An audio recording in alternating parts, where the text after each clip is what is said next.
Hi, Asita. You made it. Hi, hi. How are you? How are you, Ruwandi? Doing good, doing good. Ruwandi, actually, I was able to join, Yes. but actually, I'm attending this while babysitting. Oh uh, my God. Don't worry yes. about it. Don't worry about So, it. Thank you for hope joining, that's though. all right. That's No, it's no completely problem at fine. all. Completely okay. I think JJ is also coming. I think we have Miss Chandini. Hi. Yeah, hi. Hi, Hello, my name is Ruandi. Ruwandi Perera and Asita. Hi, Asita. I think you can remember me. You're from Nation Trust, I hope. Yes, madam. How are you? Good to see you. Fine, yeah, fine. How are you? So we are waiting for someone. Other We are again. waiting for actually 3 more people. Oh, Yes. We have 3 more supervisors coming in, and also our head of academic is also oh, about to join in. that's great. That's great. Yeah. Today is not a weather. I think it's not With fair on us weather is any good. light. It's just there's Lightning. so much of anxiety Very because light. of this traffic plan. I'm sure. Here, of course, there are lightning. Just now, Okay. current. Okay. I didn't go outside, so yeah, maybe it's here too. But I just Okay. wanted to come You are at the home. office yet, I hope, no? I'm sure. No, You I are at the came office home yet? early. No, Ah, no, I actually left office a little early today because everyone was saying that because of President Modi's visit, that roads are going to be yeah, closed and all of that. So I thought I'll work, from home from about 4 o'clock. in fact, my daughter also told me the same thing. They came a little early. She's Yes, working to yes. IBF. Yeah. But my parents just came and apparently there's Not nothing unsure, like nothing. that. Yes, nothing like Oh, that. okay. Okay. This is, I think, supervisors come from other countries also. Or they are locals. So, Locals. I mean, we have No, I think right now it's all are local. Students ah, are from overseas, but not for this program. For some of okay. our other programs, we have students who are based overseas. Right. Achita, I think you have conducted some reviews as a supervisor for some other dissertations, not two dissertations, I hope. I've seen some, they've shared some dissertations, research proposals, of course. I think, Achita, can you hear me? Yes, I can hear. I Yeah, can hear you. I think you have conducted you supervise some other two students also, I hope. In fact, I've actually just started. Ah, sure. Samani, Okay. yes, just started. But I had done two beginning of Ah, so no, last day I covered the strategy for the banking and finance, and this year only I took up the research module. right. That's great. Hi everyone, I am JJ. They call me JJ. It's Hi, easy to JJ. pronounce my name that way. All right. So Asita, nice to. I think I've seen you before, isn't it? Right. Yeah, we had a chat about 1.5 months back. Yeah. Yeah, Yeah. See, Asita. So you did the feedback for those proposal titles, right? For IBF. correct. I've read through that one. That's pretty good. Huh? Yeah. Pretty sort of insightful as well, to be honest. So generally you don't expect people to Go to that level. provide that kind of depth in the feedback and all. And that's really good, I think. Thank you very much. It's great to Yes. hear it from you, Yes. especially So from you. that actually helped me a lot. So otherwise, I had to go through the you know to wait until I meet the student and then discuss things with them and all. But at least you know that sort of gives me a better view of what to expect. Thanks. In fact, I did it purposely because I think good 90% of this, good 90% of the batch, actually, in terms of the exposure to research, I would say it's fairly, next to nothing. So I had to do, a little bit of a hand holding, session, rather phase. So that's why I went that extra mile by knowing that No, because that's pretty good. I mean, that's natural. I mean, you can't expect most of these students when they come in, they have no clue as to how to how to do a research per se, because there's always a confusion relating to what should be a good research report or and versus whether it is academically accepted. These are the terms that we normally use, but sometimes it's pretty tough to sort of uh, explain it to them and get them to understand the nitty-gritty of research. So they tend to sort of think research is another way of Another writing assignment. articles. Yeah. Jami, we are waiting for Paduma and Tarindu. Or Yes, Ruwandi, we are waiting for Paduma actually. I okay, will just call him and see. just call him and So see. how many Tharinda Rajapaksas are there? No? I know so many Tarinda Rajpaksas, This is and the Tarinda other is one actually is not here. Natasha actually. The issue is, until I see their faces, I'm not sure whether these are the people, right, who are Hi, reflected by so the this is names. me, Natasha. Natasha. The next time. Yes. Who? Yeah. So Natasha and Yeah, that Tarinda is Jami me. are, yes, Right. yes. So sometimes Natasha speaks, sometimes Tarinda speaks, sometimes Jemmy speaks, right? But all under the name of Tarinda. That's okay. That's Lots okay. of Rajapakshas are also there. No, that's wrong. Here in Sri Lanka, many Rajapakshas, many families. And Tarindu also a very popular name, even in the banking industry, I hope. Really? Yeah. I think we have Roshant also joining us as a new Yes, supervisor. Roshanta has already done. hi. Has joined. Hello. Hi. Pleasure to be here. My name is Roshanta. I'm at HNB and I'm working in the human capital section. Oh, right. Okay. Bank. Career banker, been there for 31 years. Oh, right. Okay. Welcome to good session at the presentation. I have a friend. I have a friend who has been working there, but he's retired. I don't know whether you know him at HNB. Shiral Perera. Yeah, he retired though. He retired. He retired. Yeah, I know Good him. friend- Yeah. Good friend of mine. Yeah. Okay.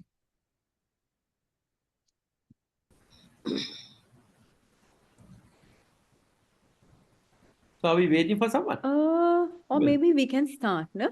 Natasha, Jami, we are recording this session, right? In case Yes, Tarindu is Ruwandi. unable. Yeah, so we'll start the session. It's a Friday night. Don't want to keep people waiting too long.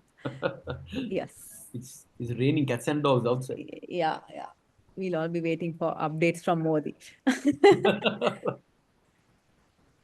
JJ, you will share your screen or You would want you me to like share me my to? screen? I can share my screen. No issue. Okay, perfect. And we'll start the recording. And we can start, yes.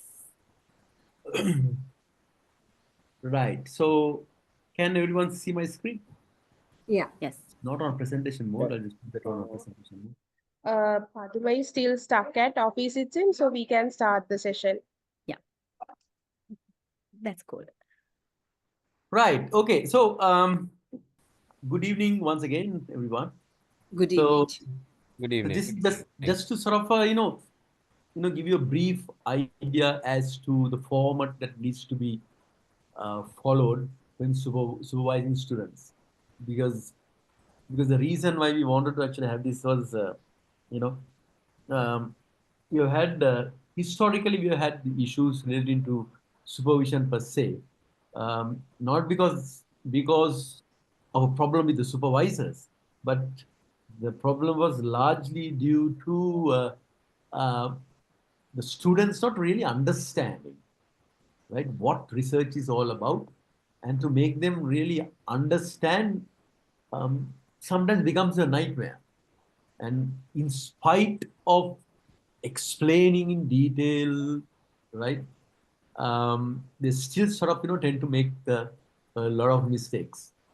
So the whole purpose of supervision from a next perspective has always been to guide the student in the right path. And here we need to be a bit careful, because when you talk about guiding the student, it's not about doing the research, right, which they are supposed to do. The entire responsibility of doing the research has to be there. It's only the guidance that we need to actually provide, direct them in the correct path. So that way, I think um, we don't actually face a lot of issues and complaints from the students, because all what we tell them is, so when I do the supervision, I always tell this is actually guidance, right? This is not a place where I'm going to sort of correct your research, you correct your report, right? Your marking correction will come later on, but this is, we will actually guide you in the right path so that you will not at the end waste your time um, and forced to resubmit it because you're not actually understood the structure, understood the requirements. So this is actually the agenda. I just actually give you a brief supervision on this. You need to add anything, Ruwandi, on this? No, JJ, I'm good. If I remember something, I'll just Right. jump in. Thank you. So these are the things that we will cover in this presentation. Now, the difference between what normally we are used to when we supervise and then what we intend doing here at Next is here we do something called group supervision rather than individual supervision, right? Now, when we talk about group supervision, of course, there's always the pluses and minuses, right? Now, the worst case scenario, probably the best case, not the worst case. The best case scenario is, right, the traditional way of supervising. You go to next office and then get the students to come and sit in front of you and then go through their work and then tell them uh, what needs to be refined, what needs to be taken out, and so forth, and all these things. But the problem is we have an issue with the students not being able to, handle that kind of a pressure today because of the workload and the way that their lifestyles and so forth. So one of the reasons why I think the Next has actually come up with this concept of group supervision was to help them to have a better work-life balance and work-study balance and that kind of thing, right? And also the fact that we got some large number of students now. I think we got about 35 students in this batch, right? We have 34 students. Yes. 34 students, right? Also, when you do group supervision per se, right? It will generally help the other students also if they are actually really interested in listening to how the others are basically uh, being supervised, and they can actually uh, take some tips from what supervisors say about the work of the other students. But also having said that, um it also helps supervisors to manage the time better and then structure their work in a much more sort of transparent manner. Otherwise, what is going to happen is if you don't structure it, you'll get students calling you at odd times, odd days, right? Uh, asking to meet you and so forth and all these things. So to eradicate that, Next has come up with the structure, right? And a framework, right, to help the lives of the supervisors as well as the students easy. Okay. So generally what happens is each supervisor has been allocated about 5 to 6 students, right? And now, Jemmy, I think you need to come here and then tell us Yes. the supervision dates. How have you sort of set the supervision dates? Okay. So supervision dates actually, for the initial supervision, we need to start it before the new year. So if we can, No. My question is, do you allocate the supervision dates, or do we yes, allow the supervisors to decide on the supervision dates? it's actually I will be giving some tentative dates. I have actually shared it through email. So the supervisor can, if they need any changes to be done, they are free to do the request for any changes. Yes. So like, if I can show one of those rough, like the tentative dates. Yeah, so we'll have a look at it at the end of this presentation. Okay, sure. Right? Sure. Ru, anything else? Anything you need to add to that? No, Gigi, we are covering some elements of the timeline in a little bit in the In a slides. different way also? Yeah. Okay. We'll talk about it. Right. Okay, so generally the supervision sessions, right,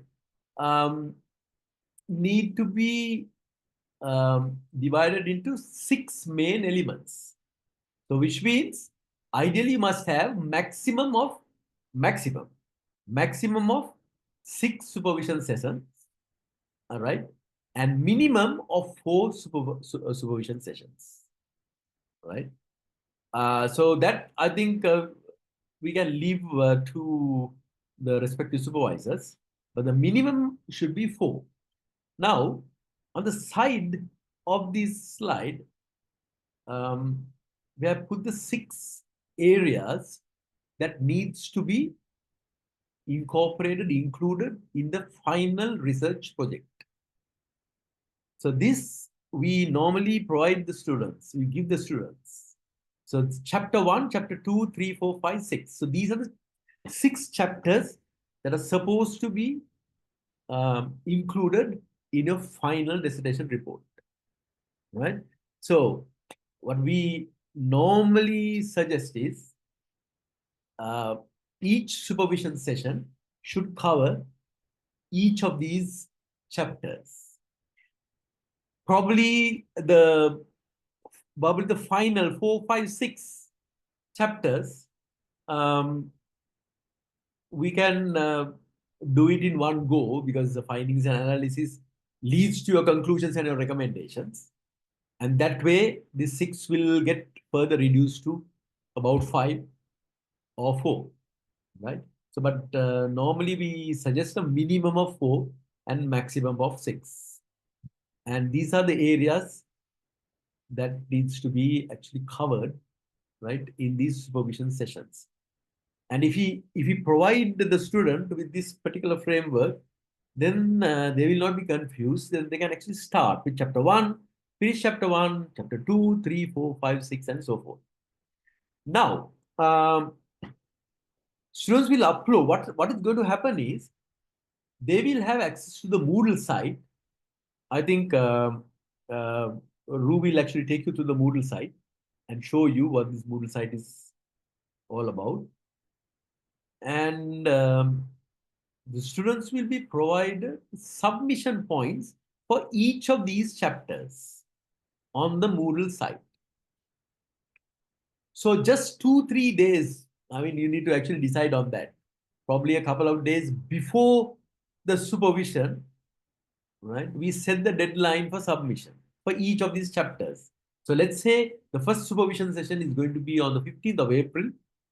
And we set the submission deadline for them to submit chapter 1 to the Moodle site to about 13 or 12, 13th or 12th of April. So that it'll give you sufficient time to actually go through what they have basically done prior to the supervision, so that you are equipped to discuss the pros and cons of what they have done.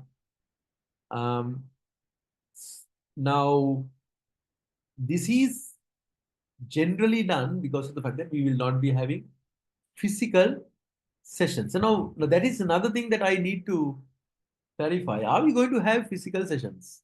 Jamie? Jamie, are you there? JJ, I think I know the answer to that. So what Jamit Right. told me was 2 sessions will be physical and Right. 4 will be virtual. Virtual, Right. yes, exactly. Right. So these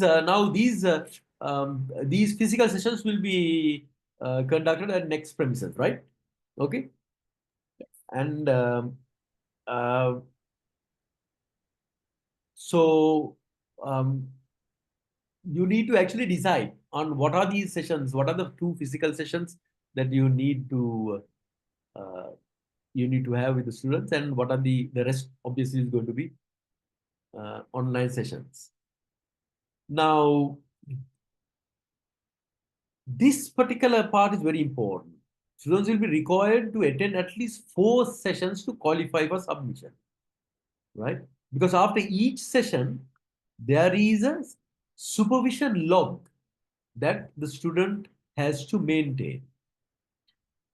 After each of these sessions, the student will fill in the log, and then it will automatically send each supervisor, the relevant respective supervisor, a link. So all what the supervisor has to do is to click on the link and then attach your digital signature there. Look at what the student has done, and if you have any comments, you can just put your own comments, and then put your digital signature. That will get automatically stored in the repository. So likewise, for the final submission, they need to have 4 of these supervision logs signed by the supervisor. Right? Then generally, we recommend that the supervisors, once they address or once they discuss the contents of one session, right, there is no provision, for the student to ask for a reassessment of what they have done again. There's no reassessment there, right? This is only a guideline. This is the guide we provide the students. We take a look at chapter 1, what they have done. We provide them with our feedback. And that's it. And they're supposed to use the feedback and then do the required refinements. And that's it. So there is no provision for them to resubmit that again for a reassessment, right? So then what is going to happen is, if you do that, if you encourage that, there will not be any end. So each time you suggest something, you may have to reassess what they have basically done. So it's only one, what do you call, discussion on a specific area. No repetitions. So then we'll actually move to the next one. So the session objectives are, this is actually the probable timeline, right? Your session Yes. 1, session 2. Yes, Aru? Sorry, JJ, if I come in a little bit, I mean, the supervisors here must be wondering, we have a little bit of a non-linear approach here. So basically, this is a possible timeline that, again, you can do it the way that you deem fit. But something that we try to practice is, since data collection is a very difficult area and students always underestimate the time that it takes to do the interviews, do the questionnaires. So something that we can recommend is, after they write chapter 1, we take them through the literature review discussion, but we don't ask them to submit the literature review, because the literature review is something that is very recurring. You won't be able to finish a literature review writing in 2 weeks. So what we say is, instead, read the literature at least 80% and then send us the conceptual framework for feedback. Because once you finalize the conceptual framework, they can quickly move on to making their questionnaires and their topic lists or discussion guides. And then you approve that also, and then you start the data collection. So that while the data collection goes on, then the student can finish their literature review writing and finish their chapter 3. So that's why the possible timeline might seem a little non-linear. It is just to get them working hard, because if we wait for them to write a literature review, well, we are in trouble, they are in trouble, everyone's in trouble. So, and what is mentioned in blue color in this timeline are, actually, again, we recommend that those will be very hard deadlines that the students will have to meet. Now, of course, although we give them deadlines, these are working students, so sometimes things don't go according to plan. Sometimes they get late to submit chapters. So what we would say is, try to be as flexible as you can, again, within boundary, but maybe to give them 2 or 3 tough deadlines. Now, for example, when I supervise, I say, people, you have to finish data collection by this date. Beyond this date, no data collection. So that is a very tough deadline that I give. But when it comes to literature review methodology, I'm a little flexible. So you can use it in a way that works best for you. So that's why it looks like this. Thank you, JJ. Right. Okay. So that's more or less sort of, sums the explanation on this particular chapter, the timeline. The thing is, you will always sort of have requests by the students to sort of change things and or change the timeline, and you can't expect them to sort of fall in line with some of these things. You need to have a bit of flexibility there, provided the changes that they require in the timelines are reasonable. So that's, I think, we'll leave that to you to make the most appropriate decision. The only probable deadline that is non-negotiable is basically the data collection and the final report submission. And of course, in the first part, the issue with the conceptual framework is extremely important, because if you are not clear regarding your conceptual framework, all the other things that actually falls after that, goes haywire. So you need to focus more. You need to tell them to focus more on getting the conceptual framework right, and then get it signed off by you. And the other one is this questionnaire. This questionnaire. Don't be surprised at some of the quality of the questionnaires that they will submit. Because generally we tell them that they need to follow the Likert scale, right? And things like questions that forces the respondent to answer either yes or no has to be avoided, right? And open-ended questions should be discouraged, right? Because open-ended questions is good if you have the time to sort of, analyze the responses and all. So things like that, right? You need to play by ear, and then help them to sort of help them to work within the specified framework. You can always interrupt me for any questions. Anything that you are not clear, anything that you need further clarifications and all. Don't wait until the sessions are over.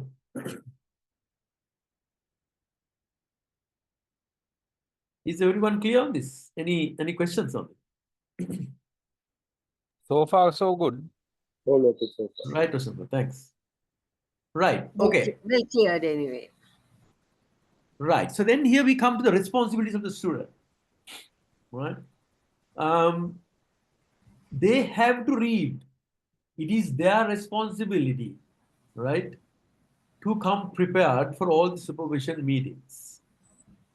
And generally, when I do supervision, I do not encourage any student, right, to come for supervision if they are not done their part, because you'll be wasting your time. I mean, what are you going to discuss, right? If they just come without doing their work, without submitting anything. So we need to be a bit strict there, because otherwise they'll come just for the sake of coming and then present themselves and then move back. So that's not going to work, right? And then we will be actually wasting your time. As a supervisor, we'll be wasting our time as well. So we need to actually tell them, read, come prepared, and then draft submissions. You don't need icing on the cake and all, like formatting and all sort of thing, right? They can actually do the formatting on the final report, but the contents in draft mode has to be submitted, so that you can have a proper discussion, right? Then attend scheduled supervision meetings or go through the recording of any missed sessions if they have missed any session, right? Each of the supervision groups of supervision sessions will be recorded, and they can always, and then the recorded session will be uploaded to the Moodle site. So they will always have access to the past recordings. They want to sort of, go and clarify any areas that they were not very clear before. They can always listen to the past recordings, right, which will be uploaded to the Moodle site. Then I think I went through this one about the supervision log and all, right? Now the responsibilities of the student is important. Also, they can't come at the end and then say they are not satisfied with the supervision. Now there were certain cases, where the students, they waited until probably just week before the deadline for the final report submission. They come and then make a huge complaint and then say they're not very happy with the supervision and that kind of thing. So what we tell the students, if they are not happy with the supervision and if they think they do not understand what is being said, we'll actually help them, but they need to tell us early. They need to tell us upfront, not wait until all the supervision sessions are over. And if they do that, we'll not next will not accept. Now these kind of things can happen, because they will not. Some of these guys, try to find excuses for not doing their work and all. So we normally tell them after the first supervision session, if you're not happy, if you need any additional sessions, if you think you need more clarifications, inform the student services desk. Don't wait until um, 2 months have gone and then closer to the submission deadline, you come and say, I don't have time, I need more time, and and sort of thing. And then so that we have notified the students via the friendly guides. The friendly guide is something that we have compiled in very easy to understand format that they can follow it. And if they follow the friendly guide, they will not get lost. Everything is specified, everything that they need to do, right? Along with the number of words or number of suggested word that needs to be used for each of those sections have been specified in the friendly guide. So there's absolutely no way the student can come and say later on, say we are not very clear about this and that kind of thing, right? So that's it for the responsibility of the students. Responsibility of the supervisors, right? We need to ensure that the agreed dates and times are met. That's very important. Once the agreed date, unless of course there is a real issue, then of course we can basically change. But once we notify the supervision dates and times to the students, we need our best to stick to these deadlines, right? And also it will be good if all the supervisors can actually read the friendly guide for themselves, so that if the student asks questions that are already specified in the friendly guide, you can always say, this particular area has been covered in a friendly guide, why don't you read this section, right? Because there is a tendency with the students, tendencies in some, not all students, some students, they expect a bit of spoon feeding, right? Probably linked to our own education system. So, their ability to sort of go and research into something, find answers for themselves, that is actually, to be honest, rather weak. So we as supervisors need to sort of help them, because otherwise what's going to happen is at the end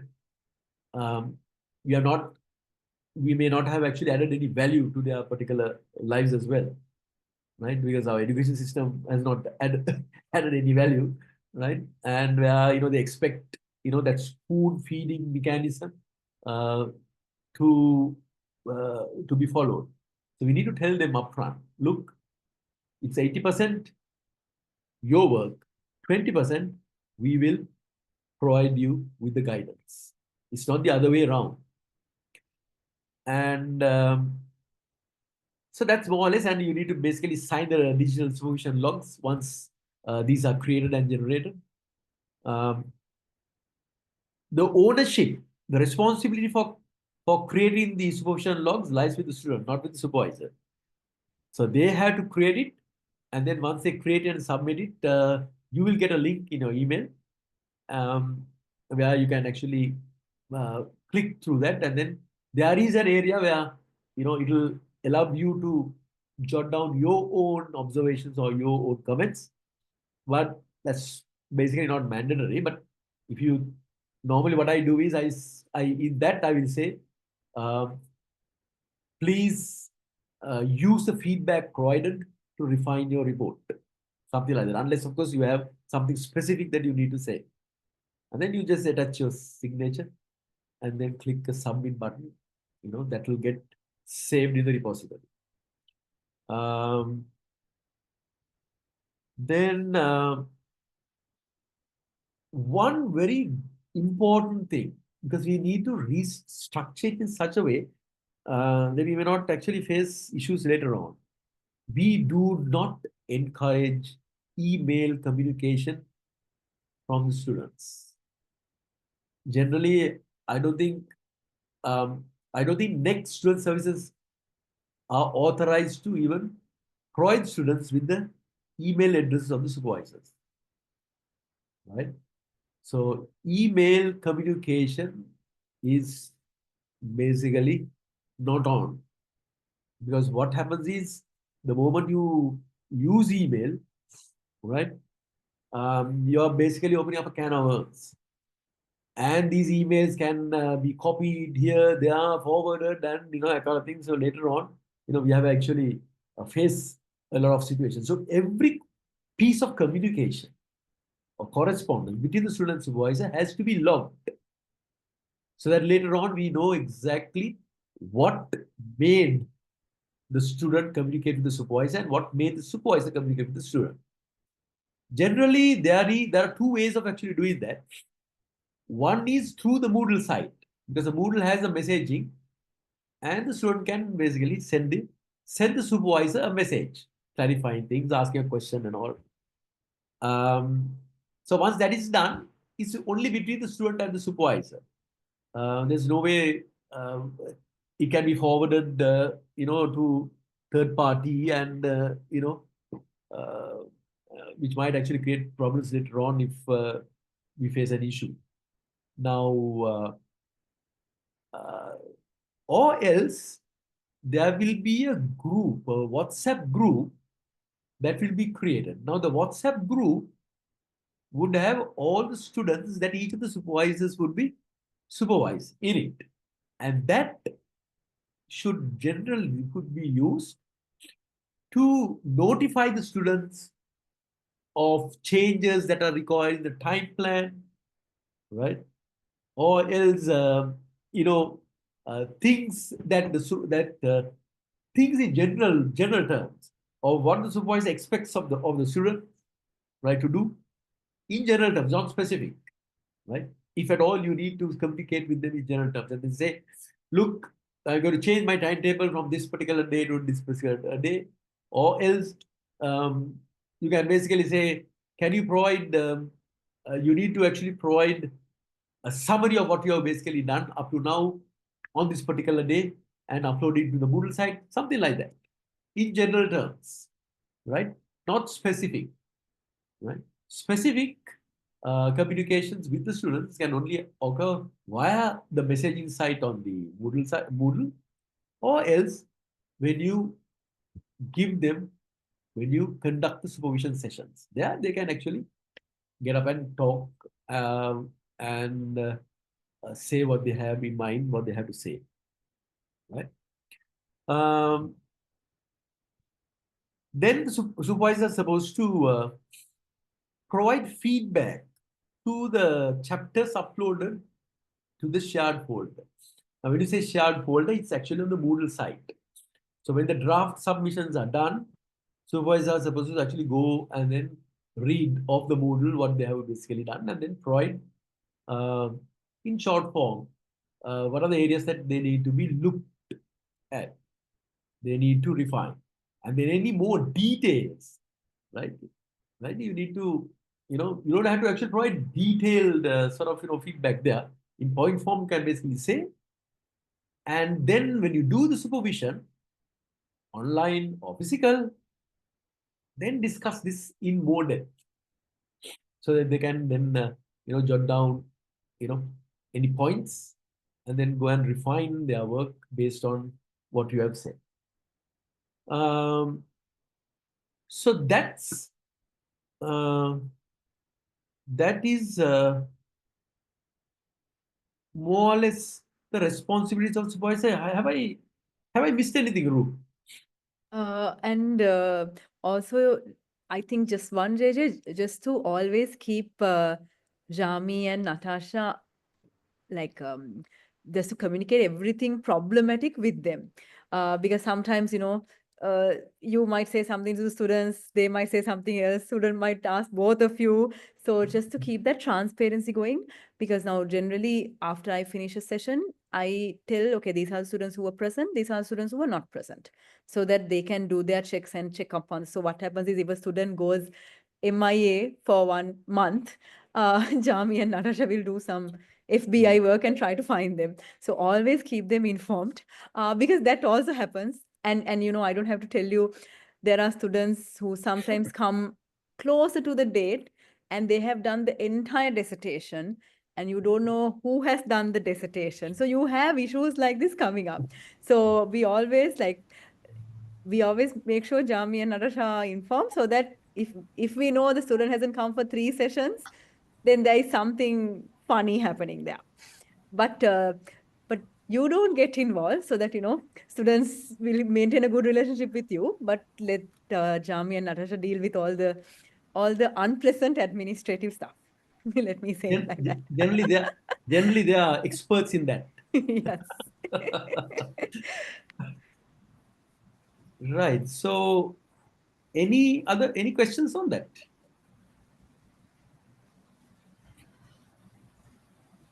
Right. So this is actually the responsibility of the next student services. Right. So any issues that you face with the students, right, keep them notified, as the Ru specifically said. Right. There will be WhatsApp groups created for the group of students. If you want to communicate, if you want to convey a general message to students, you can actually use that. Right. And generally, the students would have their own groups, right? But if the students want to have their own groups, they can actually have their own groups, isn't it? But then generally, if the supervisor is okay with being if the added to the supervisor group, okay, yeah, that's right. then you can be added. Otherwise, it's completely your choice, because it can be a double-edged sword. And if you're added also, like something I practice is, I don't reply instantly, because it's something that you can't sustain. So sometimes I consciously, even if I can reply, I consciously will take a few hours, or I will do it within a day, but I won't do anything that I can't keep up, because then you are setting a high expectation and not being able to deliver.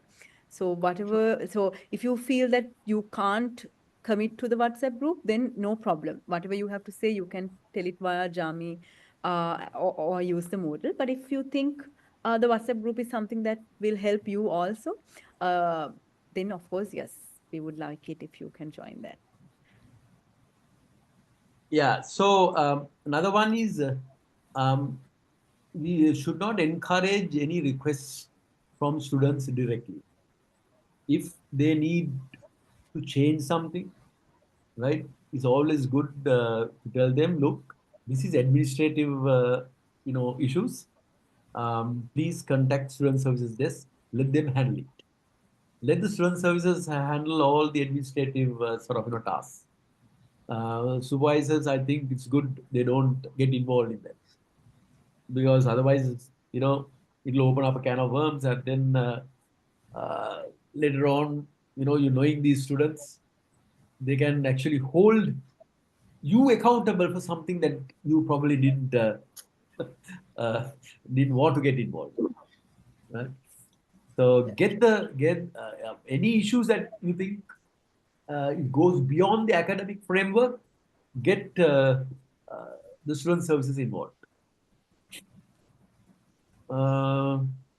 I suppose supervising smart. Okay, Ru, I think you're the best person for this.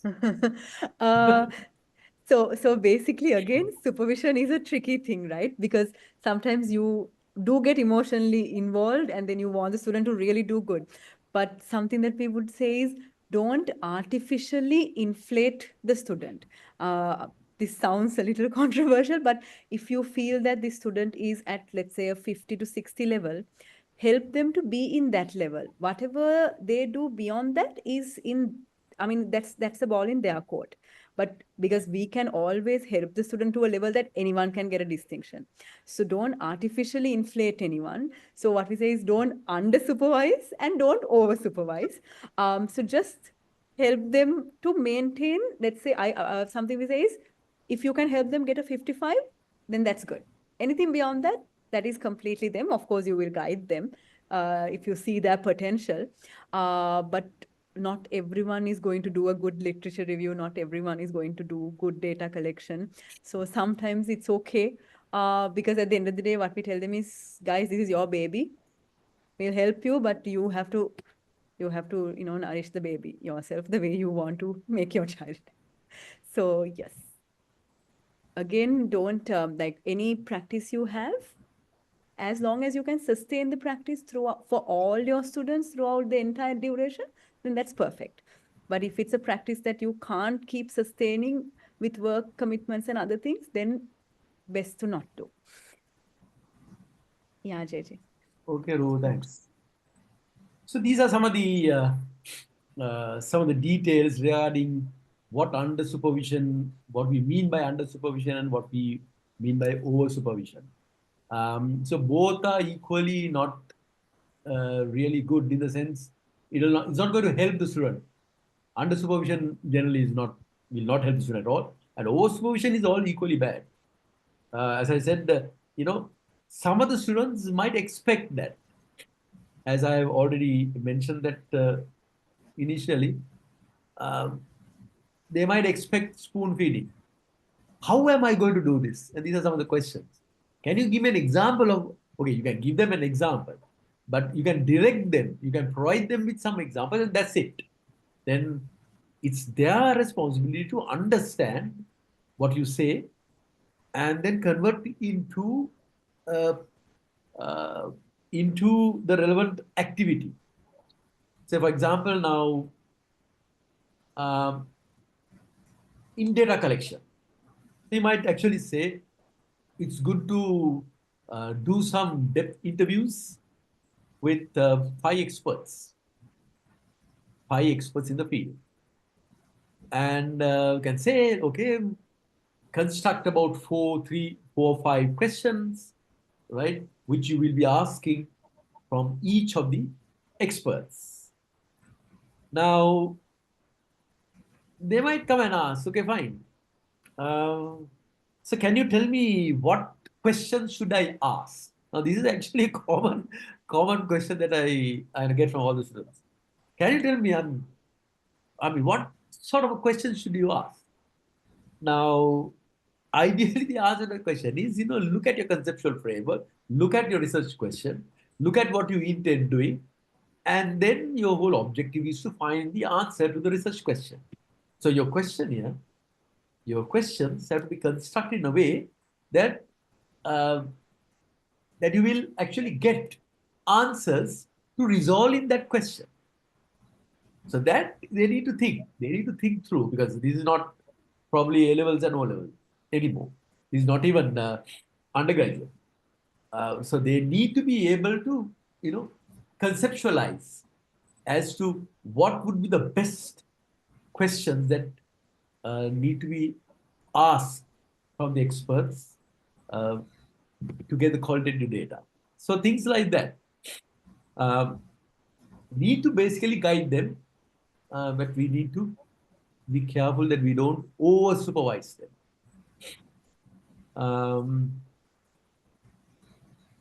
So that's more or less, I mean, these are all self-explanatory. I don't have to go through these individually. So any questions on this? Any questions on Oh, well cleared anyway. Well cleared. Right. So tips to ensure that supervision is not a nightmare. Right. So the first thing is be familiar with the friendly guides. I think it's good that if each one of you can read through the friendly guides so that you know you know the contents of these, and then some of the questions that will be asked by the students can be answered by telling them to read this area, right, in the friendly guide. Um, you are in charge, not the students, right? Always. You can't. You should be able to, say no if you think, the answer is no, right? And also make it clear to the student that you will send the feedback for the draft submissions within probably 40 to 72 hours, so that they don't expect immediate response, right? You have to say within 3 days I will basically send it, right? Favoration, okay, right? Self-explanatory. Then make it clear that students need to send you by chapter, not all together. This is important because there is a tendency by some students to not attend supervision sessions. They skip session 1, session 2, and the third session they send all the chapters from chapter 1 to 4, right, together. You need to be very clear that you can't actually accommodate that kind of work. You need to focus by chapter, right? Then be friendly, but don't be friends until the dissertation is submitted. Goes without saying. And provide chapter feedback. Okay, you can use track changes and notes if they submit it, but this is actually not relevant because of the fact that they will not be submitting physically, right? Isn't it true? Yes, JJ. Yeah. So there are two ways to give the feedback. In the module, I'll show you at the end of the presentation. There's Yeah. one area where you can actually write the feedback, one after the other. If you feel that you want to use comments and write the feedback on the document, that is also okay, as long as you don't correct what they have written, as long as you don't do the correction for them, that's okay. But otherwise, just writing the feedback is recommended. Right. Thanks, Sue. So you will also have problematic students. So keep student services involved, right? You have all sorts of all kinds of students coming in, and then their demands may not be justified in certain cases. So any problematic students, just keep the student services involved. Right. So basically, you need to focus on the framework. Basically, you need to focus on the framework of the dissertation, right? So the framework: business problem, research problem, aim, objectives, research question, rationale. So that's actually the starting point, right? So um, uh, it's all self-explanatory. I don't think I need to go through this one, word by word. So the first area is very important: the business problem or an opportunity. Now, this is easier said than done because of the fact that a lot of students have a problem in defining a business problem, right? Right? They will probably come up with a solution and then say the lack of the solution is the problem. So you need to sort of guide them in that, right? And of course, the research question, aim, objectives, rationale, so all these things, we need to get them to actually focus on, let them understand what they mean, right? Then your literature review. Now this is the other biggest issue that we face. What most students might do is just copy and dump literature from published sources to the body of the report. of course, they will acknowledge. They will acknowledge and say, I have actually taken this extract from this particular resource, and that's it. So literature review goes beyond that. We need to, tell them uh, we need to evaluate what writers have said, right? We need to compare and contrast what writers have said on a particular concept. It is not a question of copying and pasting what they have said and acknowledging it, and then patting yourself on your back and say, okay, that's your literature review. It's not a dump of literature. So this is something that I think you will encounter, right? So you need to basically show them how to use an argumentative approach, how to critique literature, right? How to design the conceptual framework appropriately, which clearly shows the relationship between the independent and the dependent variables. And of course, they have to follow academic writing standards, not use colloquial language. There is also tendency to use colloquial language. And remember, today all these AI models are, floating around, and don't be surprised, right? If you find some extremely good piece of work in the literature review. So it's up to you to sort of, assess whether, these are the original work of the person, or, they have actually got an AI model like what DeepSeek or ChatGPT to sort of, do it for them, right?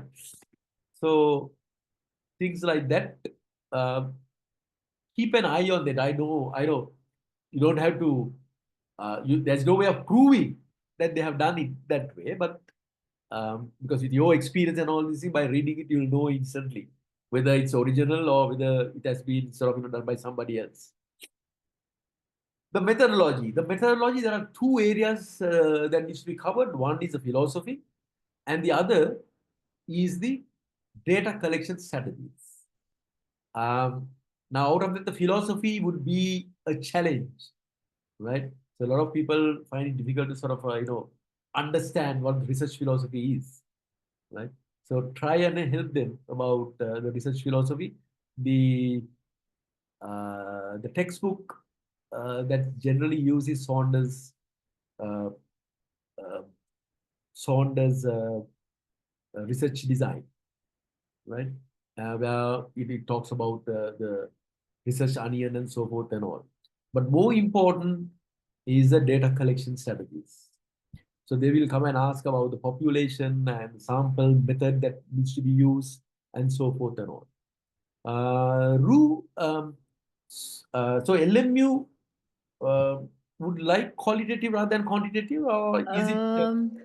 It's like this. LMU, even if it's quantitative or qualitative, what they always say is don't focus on the calculation part, focus on the implication part.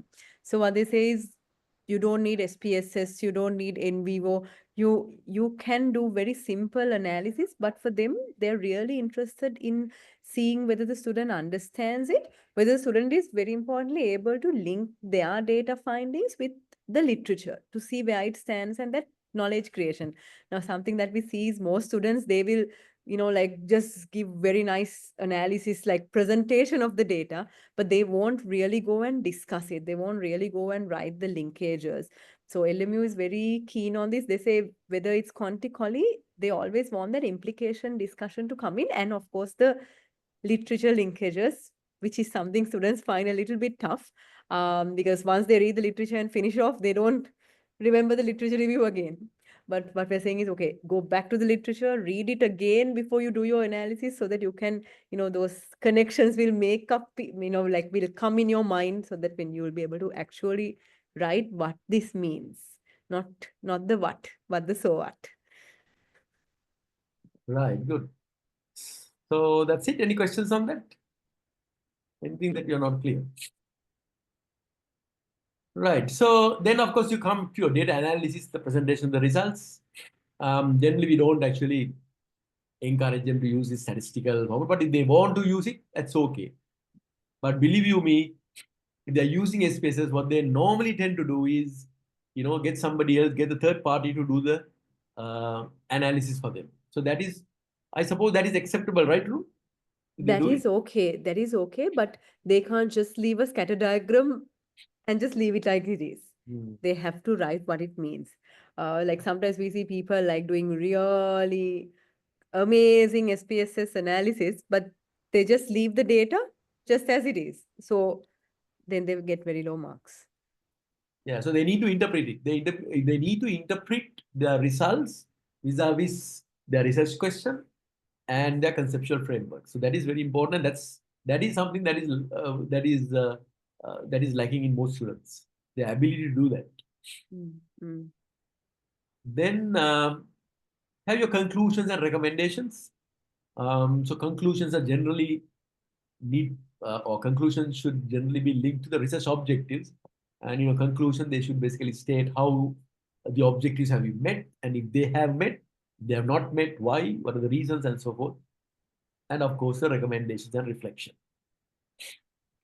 So I suppose that's more or less it. This is another slide. Right. Okay. And the references and appendices. So we normally encourage them to use Harvard referencing standards. And these documents have to be included in the appendixes. Right. So that's it. So let's actually introduce you to the Moodle side. Moodle, yes. JJ, I'll share my screen. Yes, go ahead. I think, Natasha, you might have to give me permission.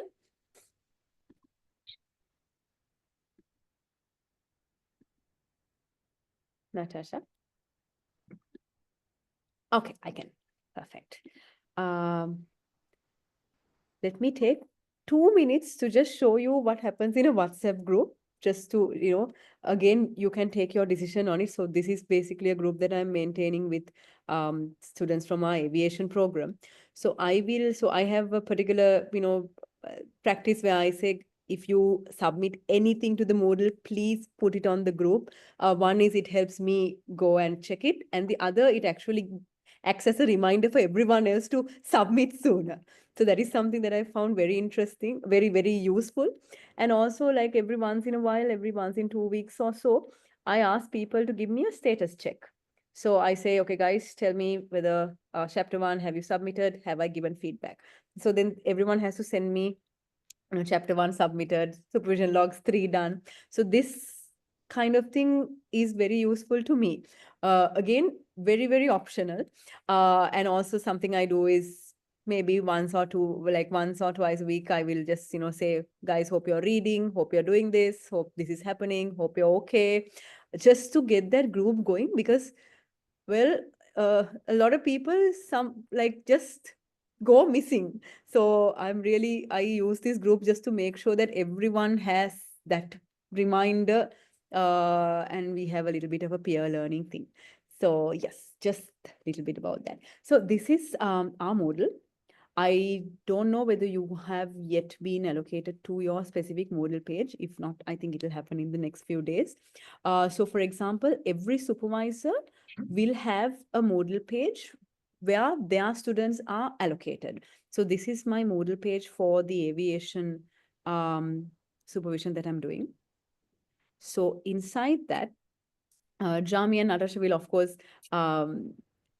make sure that this page has all the relevant material for the students, the friendly guides, the schedule and everything.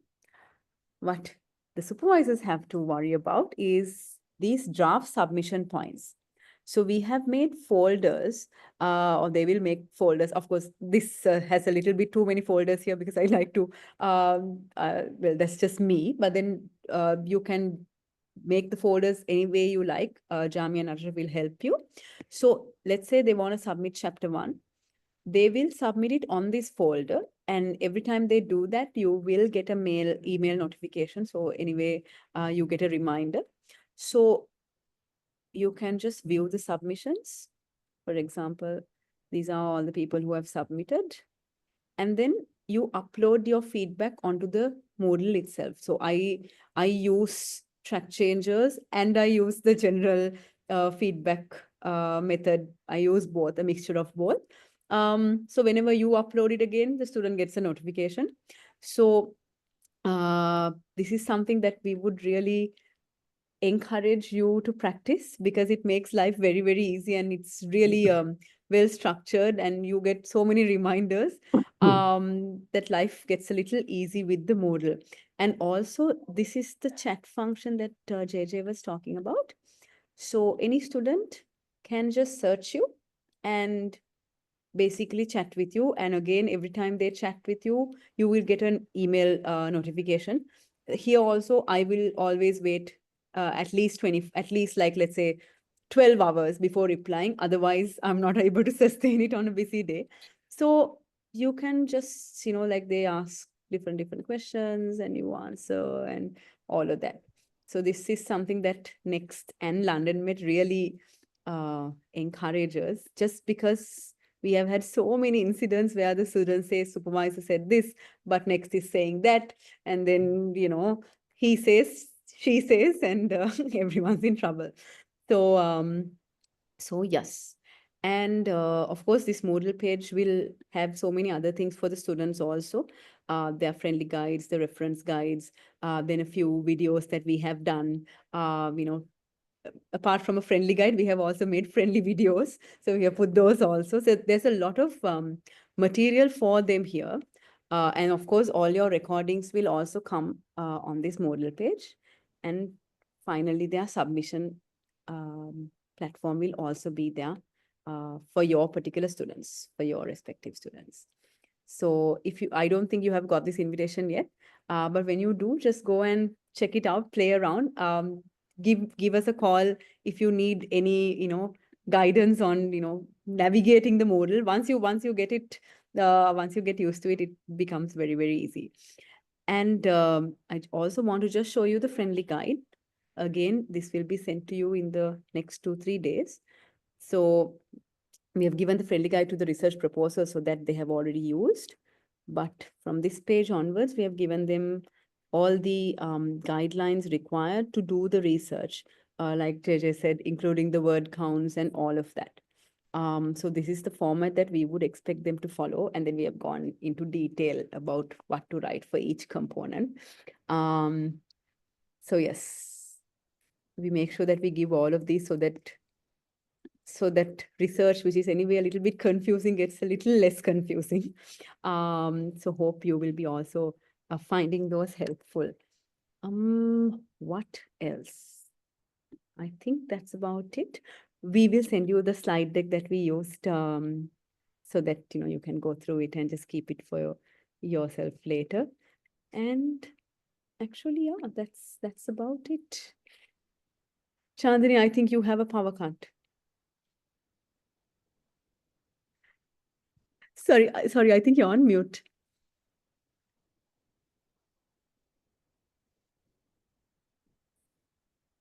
There's a power cut. Yes, there's a power cut. I hope it comes soon. I just saw that. But I can hear you all well. Excellent.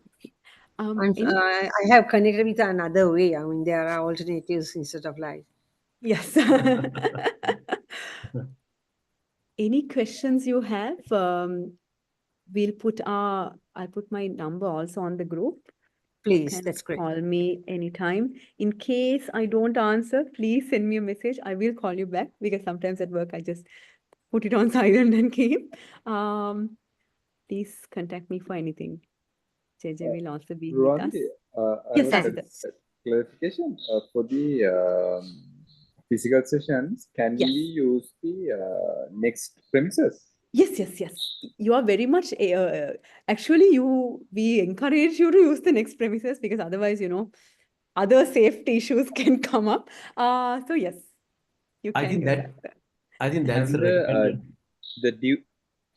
The duration would be, is it possible to, after 5 also? Or it has to be during the office hours? No. After 5 is completely possible, just as long as you give them like a 2 to 3 days. I mean, of course, the schedule will be there, so no problem. There'll always be someone.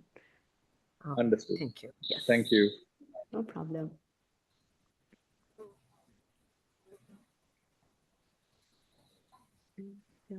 Yeah. Okay. So that's it. Goes well, and hope you enjoy the supervision journey. Yeah. Really. Right. Okay, people. Thanks a lot Thank you. for your Thank you very participation. much. Thank Thanks. you for your time, JJ. Thank And, you. Thank Thank you you, very much, JJ. JJ. Ruwandi. Thank you, Ru. Thank you. Thanks. Thank you, you very Ruwandi. much, everyone. Thank you. Have a good weekend. Hope you Yes. don't get caught to the traffic. You too. Sure, sure. Bye. And Chandani, hope you get the power soon. Thank you very much. Yeah, listen. Thank you very much, Rohini. Okay, Thank thank you. JJ. you. Bye, Good JJ. night. Bye. Good night. See you, Night. Good see you, night. Asita. Good night, Bye, everyone. Roshanta. Bye. Bye-bye. Good night. Night.